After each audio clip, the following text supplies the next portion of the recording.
Welcome back to Metacognition Mondays with Antony Lo for the Metacognition of Leadership Institute. My name's Antony Lo. I'm the Physio Detective, and I'm here to help make the complex simple. This is Season 1, Foundations of Metacognition, and we are on our last episode for this season, episode number 8, How Students Learn to Reflect. So looking forward to closing out this season with some practical ways to help people who are learners, anybody, lifelong learners, learn to reflect. Because students don't automatically know how to reflect. We assume they do, but really we can help a lot. And those of us who have some experience can help those who don't have as much experience by supporting them with some reflective questioning and other things that we're going to discuss in this episode. So, for example, we're going to break down how to build metacognitive skills in learners so that they can understand not just what they did, but how and why, or at least get closer to the truth of how and why.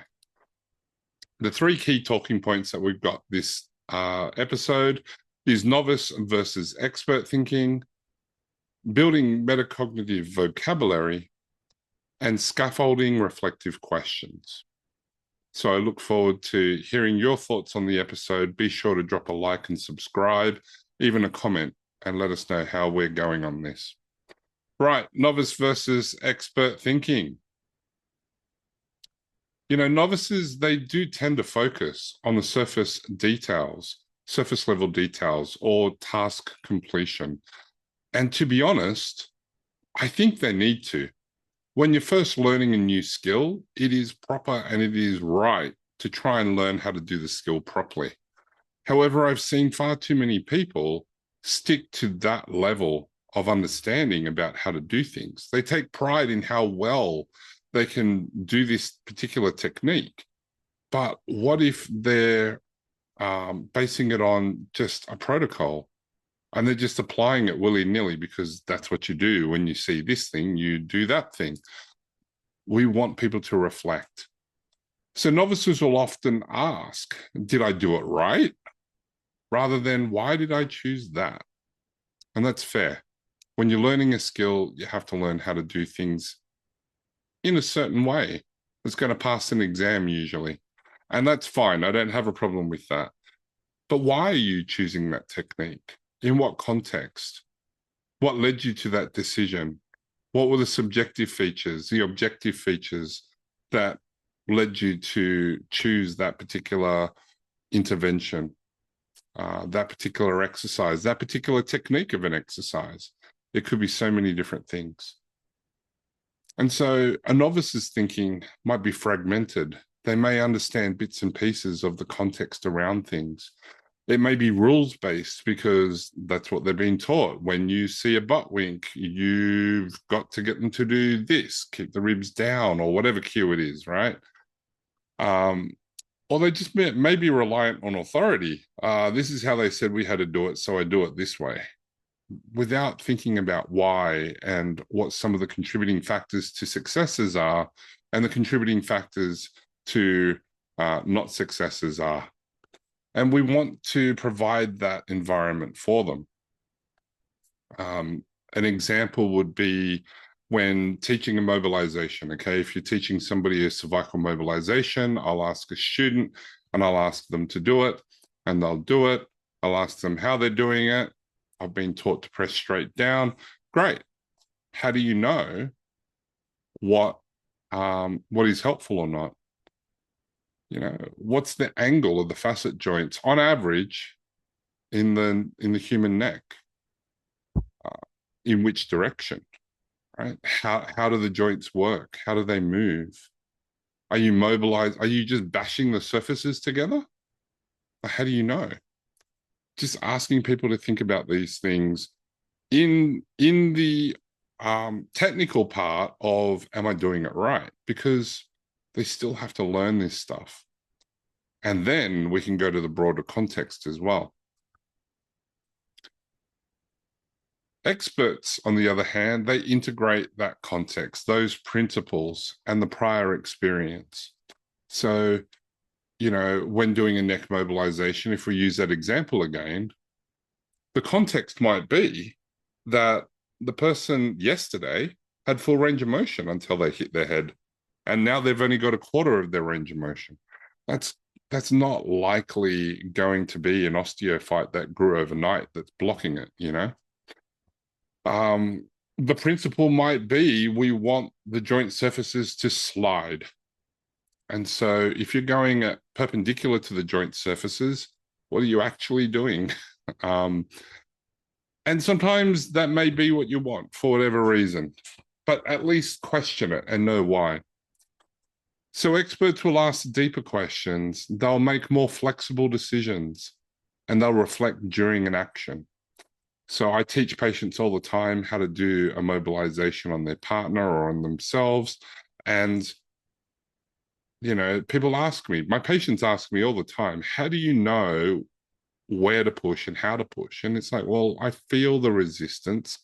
And then I think in 3D, which is the one that feels like I'm nailing it, like absolutely perpendicular to that pain, instead of just almost pushing past it. Because I've just learned how to associate that feeling with their feeling of, I've got it. Nobody else has touched my pain. So it's important. Right. Educators can help students shift from reproducing actions to reasoning through their decisions. And this is important, and it can start right away. And I'm okay with students right at the very start going, I don't know. And that's okay. You don't have to know. But the very fact that they've now heard the question, and if they hear the question again and again, they're going to start to be prepared to answer this question, because students will student. And when they know that they're going to be asked a certain question, they start to want to pass the test and start thinking about the answers. It's also a good gauge, I find, on a course at least, that when people know that certain questions are coming, if they're overwhelmed, they still will be overwhelmed. But if they're starting to get the material, they'll begin to answer more quickly and confidently and ask those deeper questions, because they're starting to get a handle on how this information is applied in their life, in their work. So that's fun too. Right, we've looked at novice versus expert thinking. Let's have a look at building a metacognitive vocabulary, because being able to describe what you're thinking about is important, and we can help people by shaping their awareness through language. Those students do need words for their thinking. So things like I noticed, I anticipated, I assumed, I adapted, I felt, I believe, I used to believe. All of these things promote an internal dialogue, and that internal dialogue is the metacognition. It's the thinking about the thinking, that conversation with yourself, asking a question and answering it. That's what we're trying to help people do. And by using language like, what did you notice? It looked like you had expected that. What was going on there? What assumptions have you made about this? What are your biases? How did you adapt to when they told you this information you looked like you weren't expecting? How did you adapt to that? And so this sort of language will help them to go to that higher level of reasoning, that deeper level of asking questions and thinking. So we want to encourage learners to label their thought processes during discussions or debriefs, instead of just stating thoughts and beliefs as facts, to be able to use the different language that we just talked about. And some of the ways that we can do that is simply to ask questions like, well, what was your plan when you started the treatment, the management side of things? What's your plan for next time? What did you monitor for? What did you change? What did you adjust for? How did what you did differ to what the plan was? Why? What made you change your mind? What things um, what things changed to make you stop and think about changing? What things did you notice that you discounted and thought, I'll just keep going with how we're going because this is not relevant? It's these sorts of things that will help the learners to be able to label their thought processes. That's what I'm looking for. I'm looking for people who think, not people who just mindlessly act. Over time, vocabulary helps learners to track patterns, make adjustments, and articulate growth. This is ultimately what we want for people, right? Um, you know, over time, I notice that the people who work with me, the people who do my courses, I use reflection questions in my courses. You begin to see that they're picking up on the language. And at the start, they have a lot of confidence. You will be surprised how many people rate themselves really highly at the beginning of a course. It's like, wow, not even I would rate myself at that level of confidence. So, you know, um, it's always interesting. If anybody ever listens to this podcast, just know that I rarely rate myself over an 8 out of 10 in my abilities for anything, really. I just know how much I don't know. I know how much I don't know, how much I'm not good at. That's why I find it hard to say over an 8 out of 10 in terms of competence or confidence. You know, to be able to see my teaching assistants and my participants, my students, my peers change their wording, change how they interact with their patients, in how they communicate with doctors, in how they communicate with family members. This is the cool stuff, right? And it all comes through reflective listening, reflective thinking, and conversations uh, which promotes the thinking about these things. So I love these conversations. If you ever want to have a conversation with me, just tell me that that's what you want to do, thinking about your thinking, and wow, I'll be there for you. Always happy to have those conversations. Anyway, we've already looked at novice versus expert thinking. We've talked about building a metacognitive vocabulary. Now it's time to look at that scaffolding of the reflective questions. Now, metacognition is teachable through guided questioning, simply asking questions. And, you know, there was a professor in my master's who used a lot of Socratic questioning. And I loved it. I really loved it because I love to have an answer. And, you know, he was able to make points without saying anything. He just kept asking why. And what about this? And what about that? And I loved it. I really did enjoy that process. It was fun times.